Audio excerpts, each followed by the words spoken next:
for 2 weeks. 2 weeks. 2 weeks.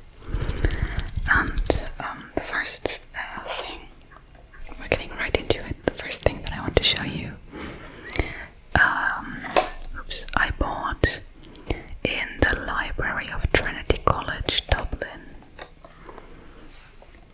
So, they have this huge library room that's called the long room, the long room, the long room.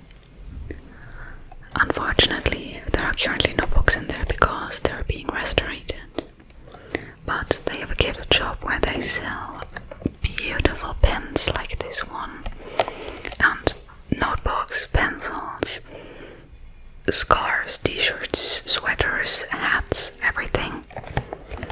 And I decided I needed to own a pencil like this, or a pen like this, for ASMR purposes, so that if I ever do a historical roleplay, I'll have the right pen for it. So it's this beautiful brown feather with a little pink, kind of pink bow, and this silver shaft. It's a gel liner, so it's not totally historically accurate, but the real feather quill was double the money, and so I decided this would suffice. This is enough.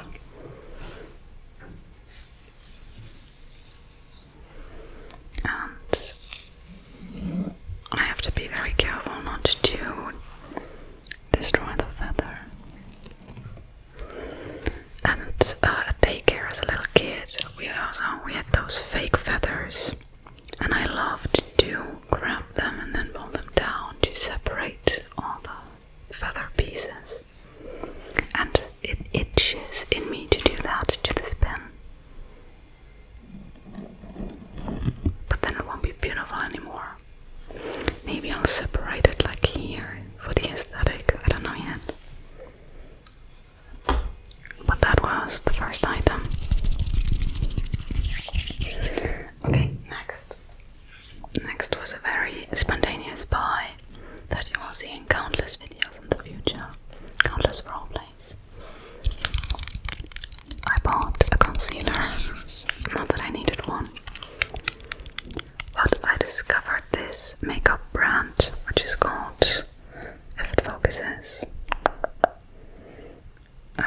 there we go, Sculpted by Amy, and this is the Brighten Up Liquid Concealer. I was drawn in by the aesthetic of the brand. They had a whole store in Belfast, which is in North Ireland. I was drawn in by the aesthetic, and I stayed because of the quality. Sorry, I just cut my nails. So this is the concealer. This was $15 with student discount, so it is pricey, but it also is the best concealer that I have personally ever owned. I tried it out because I was bored, and then I was like, oh my god, this is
next is so random.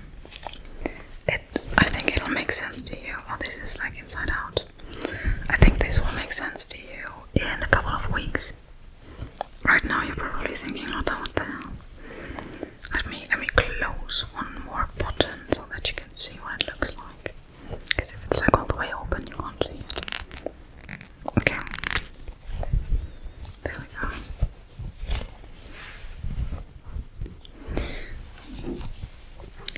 The 90s called. They want me back. I wasn't even born in the 90s. This is a shirt kind of thing, like a feminine dress shirt kind of summery thing. Let's see how they describe it. They don't describe it at all. Beach resort shirt. So this is a beach resort shirt in the color Blue Dolphin Ocean. It's from Super Dry. We don't have that where I live, so every time I'm on vacation I always visit a Super Dry store.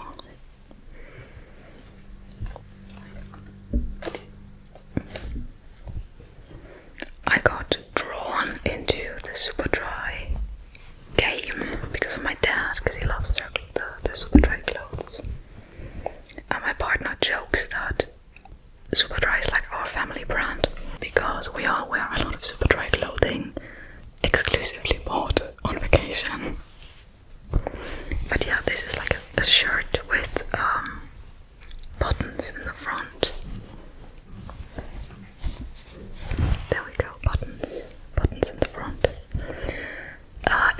If I have a picture of me wearing this, I think I do, I'll include it in the video. I saw this and I was like, oh my god, that's so cool. This is not at all what I usually wear. But I think for a hot summer day, this will be lovely. And for the secret purpose that you will discover in a couple of weeks. It's probably not that secret, I'm using it for a roleplay, but I'm not telling you what roleplay I'll use it for. Also, I still don't have a TV. I'm filming this in my living room and I still don't have a TV. Okay, 2 more trinkets to go. And we're already 14 minutes into this. Whoa. Okay, next. I bought this little fella. This is such a touristy thing to buy, I think. It was 11 euros, but it was worth every cent. Because look at him, he's so cute, he's so derpy. His name is Schafi. Schaf is sheep in German, and Schafi is like the cute version. It's like kitty, cat, kitten, kitty, Schaf, Schafi. So, he's Schafi. Unfortunately, Schafi can't stand on his own every time I try to stand him up. He falls. Oh, he falls flat on his face. So he can only sit on his bum. But he's so adorable. Yeah, and I think he's handmade, at least that's what it says on the label.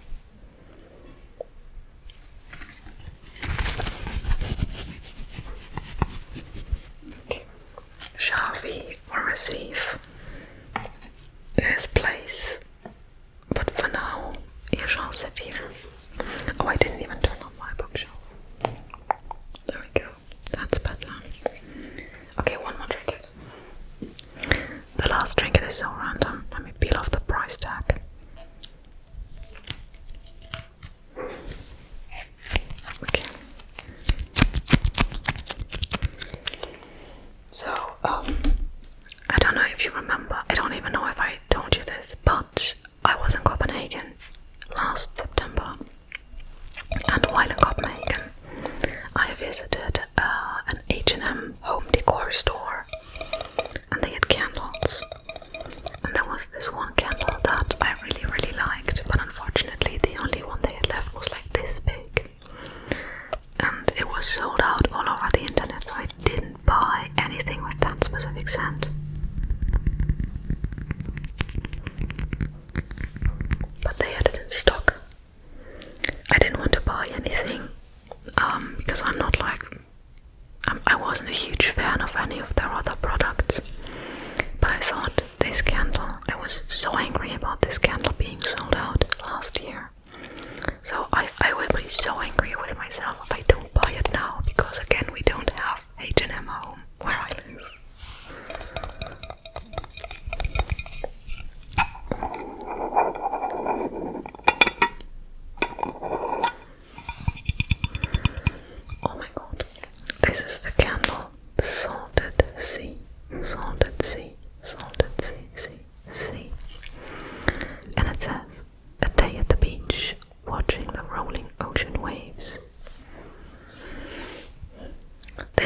smells of sea salt. I don't know what sea salt smells like, that's what it said on the label. Sea salt, coconut, maritime things, I don't know what those are, and rose petals. Oh, I can't really describe it because it doesn't smell like either of those things, except for maybe coconut. But I like fresh scents, and it's so fresh, so it smells like, that's weird, but it smells like a clean bathroom when you enter a bathroom that's just been cleaned with fresh laundry and everything's been cleaned, and there's fresh towels that are so soft, and there's like some decor on the windowsill. I don't know. I think this smells. Oh, now I know why I have the bathroom association. I think this smells a little like the bathroom in one of our Airbnbs. Yeah, that makes sense. Okay. So this is the salted sea candle. And now we will finally get into the books, which I will talk about in order of purchase. The first is an absolute behemoth of a book. Did I pronounce that right? The second one is even bigger, but you'll understand what I mean by that. This is The Buffalo Hunter by Stephen Graham Jones. Stephen Graham Jones is the author of The Only Good Indians, which won the Bram Stoker Award, and which will definitely be my next book by him if I enjoy this one. This is horror / vampire story inspired by a real life, I'm trying to keep this monetized, real life bloodshed.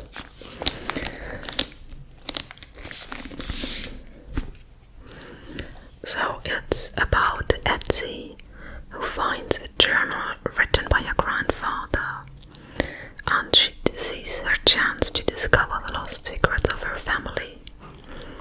As she researches, she comes to learn of her grandfather's life and the life of a Blackfeet called Goodstab, who came to Arthur to share the story of his extraordinary life. She discovers that journals detail a slow bloodshed, a chain of events charting the history of Montana State as it's formed. A cycle of violence that leads all the way back to 217 Blackfeet murdered in the snow. A blood-soaked and unflinching saga of the violence of colonial America, a revenge story like no other, and the chilling reinvention of vampire lore from the master of horror. This has been on my TBR since it came out in June, I believe, and I saw it at, I think, Hodges Figures. It's like the Irish version of Waterstones, I believe, or Waterstones bought it or something, but the bookstore was called Hodges Figures, and it was €26.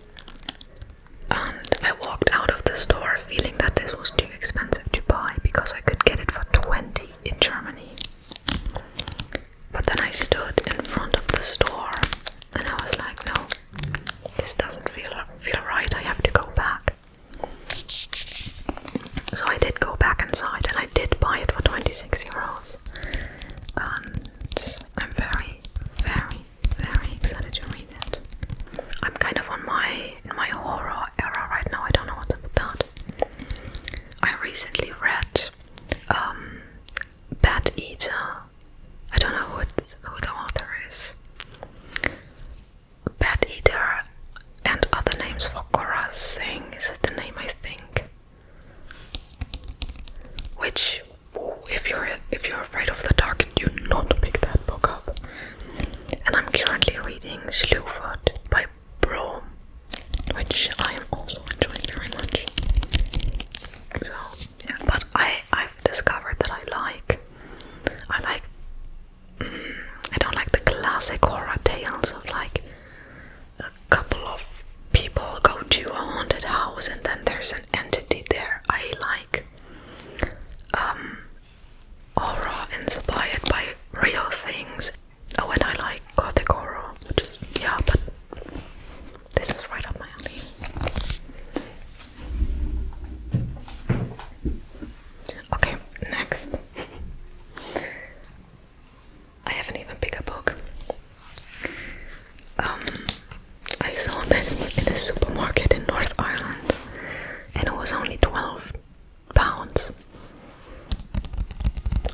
This is V.E. Schwab's Bury Our Bones in the Midnight Soil. I think this was also recently a very good book. I saw it on Freya ASMR's channel. It looked absolutely beautiful. But I'm sorry, Freya, I skipped your review because I didn't want any spoilers. So if you hated this book, oops. By the way, if you're not watching Freya ASMR, what are you doing? I'll link her down below. You can check her out. She does amazing bookish videos. So this is about 3 young women, their bodies planted in the same soil, their stories dangling like roots. One grows high, one grows deep, and one grows wild, and all of them grow teeth. I also think this is a vampire story. I don't know what's with me and vampires at the moment. But again, I don't like the classical, like, oh no, maybe I do like classical, like Bram Stoker vampire. But I don't like the Twilight-inspired, he's so hot vampire. Oh my god, what's it called? By Johanna van Veen. Blood on Her Tongue is also about vampirism. And that one is more my taste in vampire stories. Actually, I haven't read Dracula by Bram Stoker, but I do plan on doing that. Okay, so there's that. My second purchase. And after that, I was like, I'm done. I'm not buying any more books. I'm not doing this. I bought 2 huge books already. I'm not doing this. It was €4, okay? It was €4. I saw this in the supermarket. They had like this, like romance special, not special edition, but like special offer romance shelf.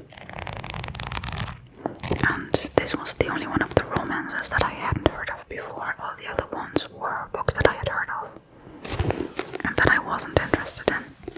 But this one, I picked it up, I read the blurb, I read the first page, and I was hooked.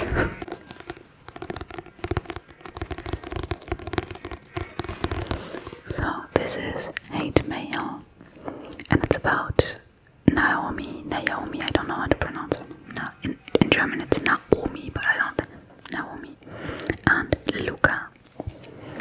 Naomi and Luca have been pen pals since 5th grade. Well, more like bitter rivals, caught in an epic battle of insults and verbal jousting. But what starts as a hilarious chain of hate-filled letters slowly develops into a friendship spanning coasts and years. That is until one day, years later, when the letters suddenly stop. It's been 2 years since Naomi last heard from Luca. 2 years since the letter that changed everything.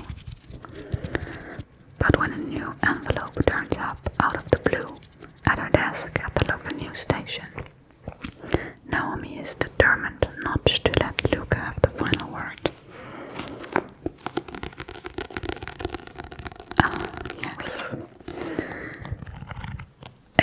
If this is what I'm hoping it is, academic rivals, then it's one of my favorite tropes. I love academic rivals. My favorite tropes are probably academic rivals and reluctant allies.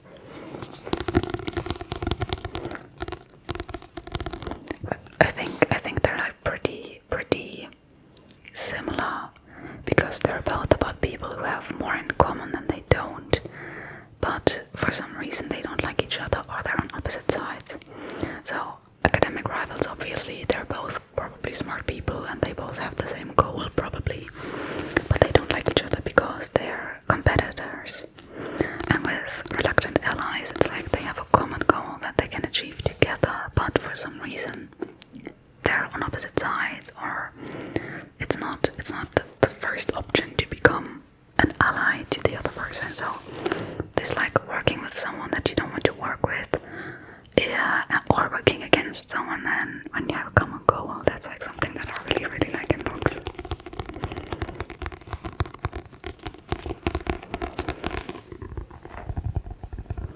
In real life, not so much. I always hated my academic rivals. I hated them because I wanted to be the best, obviously. Luckily, I grew out of that. Anyway.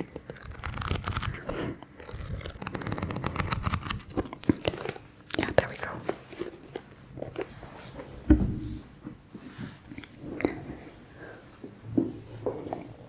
And then, last but not least, I actually bought the Irish Book of the Month pick.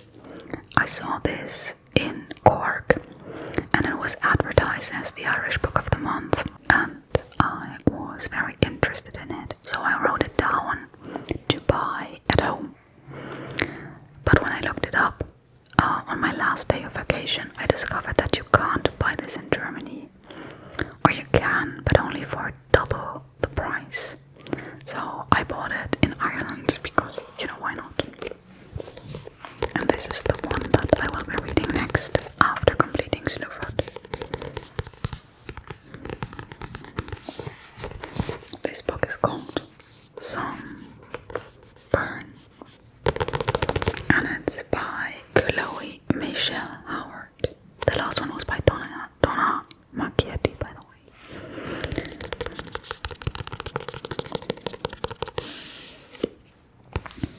So this is about Lucy, who lives in the Irish village Crossmore, where you can't really do anything during the long summer. Except, of course, fall in love with your friend Susanna. So they're girls. WLW, so to say. And this is a coming-of-age story that takes place in the early 90s. And there's a lot of what did it say? Teenage angst, I would say. It says here, feel full of rejection from a small and conservative community. Lucy begins living a double life, hiding the most honest parts of herself in stolen moments with Susanna. And I think it also deals with religion in the context of queer youth and how the religion influences her life. I think. I'm not too sure about that. I skimmed a Goodreads review that said something about like to the likes of religious drama, blah blah, something, but again, I only skimmed it. I'm so excited about this book. I've actually read the first like 5 pages. Where's my...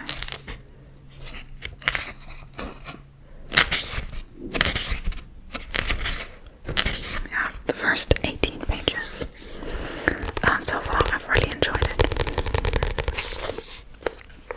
Just let's put this here. And let's wrap this up. I hope that you enjoyed this video. My book, my glowing book has died during it. I hope you enjoyed it. I hope maybe you're asleep and hopefully the noises weren't too distracting. My neighbors are quiet today. Anyway, by the way, I do have hair. It's just slicked back today. I look bald.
Samantha Wilson, Ella G, and the Mies 1000 for your support. Thank you so much. It really means a lot to me. I hope that you enjoyed this video, and good night.